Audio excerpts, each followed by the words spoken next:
আসসালামু শুভ সকাল। এই যে সকালবেলা ঘুম থেকে উঠে ডিম ভাজি আর ফান্তা, যেহেতু আমার মেয়ে বলতেছে আম্মু গরুর মাংস আর ভালো লাগে না, ডিম ভাজো আর মরিচ ভাজো।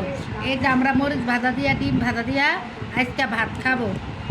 প্রতিদিন তো গরুর মাংস দিয়ে রুটি দিয়ে খাই, আজকে আর এগুলা ঝামেলা করি না। আজকে পান্তা ভাত বানাইছি, রাত্রে বেশি করে ভাত রান্না করে নিছি।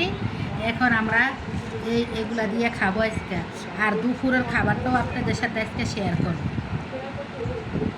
এখানে ডিম আর আলুগুলো সিদ্ধ করে নেওয়া হচ্ছে, কারণ ডিম দিয়ে আলু দিয়ে তরকারি রান্না করা হবে।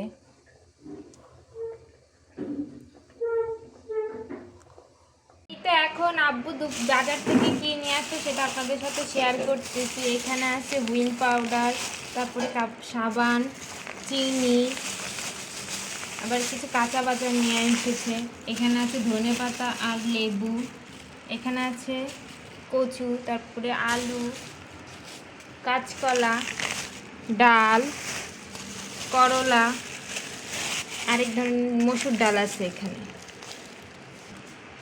এছাড়াও লিচু এনেছে আব্বু, এই যে সেই লিচুগুলি।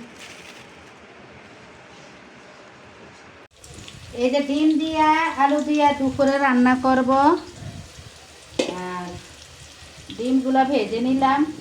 আর এখন এই যে পেঁয়াজ কেটে রাখছি, পেঁয়াজ, কাঁচামরিচ, ধনে পাতায় এখন আমি তেলের মধ্যে এগুলো দিই।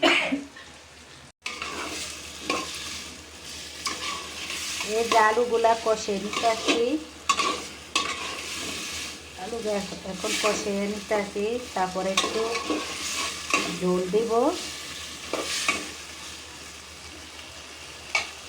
কষান হোক। তারপরে আমি একটু ঝোলের পানি দেব।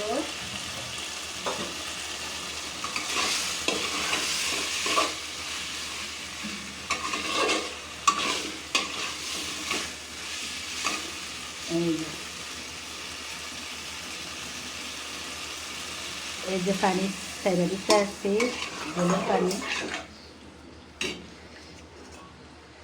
এক তরকারি রান্না করব, যেহেতু খাওয়া যায় না। তরকারি ইলিশ মাছের তরকারিও আছে। আর আমার ছেলে তো নানার বাড়ি চলে গেছে ঈদের পরে, ওর খালামুনির সাথে।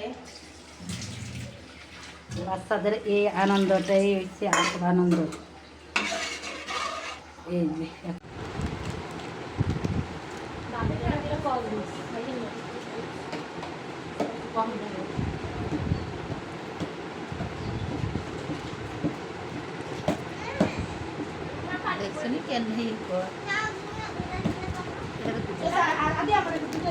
আজকে বিকালে সন্ধ্যার নাস্তা হিসেবে আম দুধ খাচ্ছি আমরা। এই যে দুধের মধ্যে আম দিয়ে তৈরি করলাম আম দুধ, এখন গ্লাসে ঢালবো সেটাকে।